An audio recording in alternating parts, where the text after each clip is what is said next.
గత పాలకులు గత కమిటీ నిర్వాహకులు చేసినటువంటి నిర్వాహకం గురించి చెప్తా ఉన్నారు.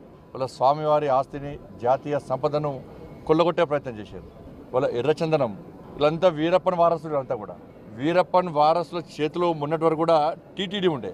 స్వామివారి పవర్ ఎంతో తెలుసు, స్వామివారి శక్తి ఎంతో తెలుసు. సరే సంవత్సరాలు వాళ్ళు ఆడింది ఆట పాడిందే పాట కావచ్చు. ఇవాళ ఏమైంది పరిస్థితి? స్వామివారి జోలు పోతే ఏమైంది పరిస్థితి?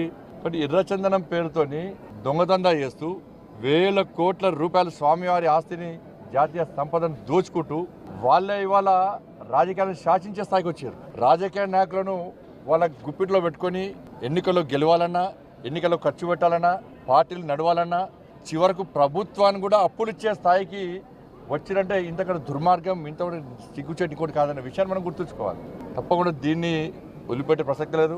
గతంలో విషయంలో చంద్రబాబు నాయుడు గారు మాట్లాడారు, పవన్ కళ్యాణ్ గారు మాట్లాడారు, మా భానుప్రకాష్ గారు వీళ్ళందరూ కూడా ఈ విషయంలో చాలా సందర్భాల్లో ఫైట్ చేశారు. కానీ వాళ్ళ ఆలోచన ఏంది? కాబట్టి దాన్ని వదిలిపెట్టే ప్రసక్తి లేదు. పూర్తిగా ఈ విషయాన్ని మా కేంద్ర హోంశాఖ మంత్రులు అమిత్ షా గారు తీసుకొస్తాం. తప్పకుండా దీన్ని నివేదికలు తెప్పించుకుంటాం.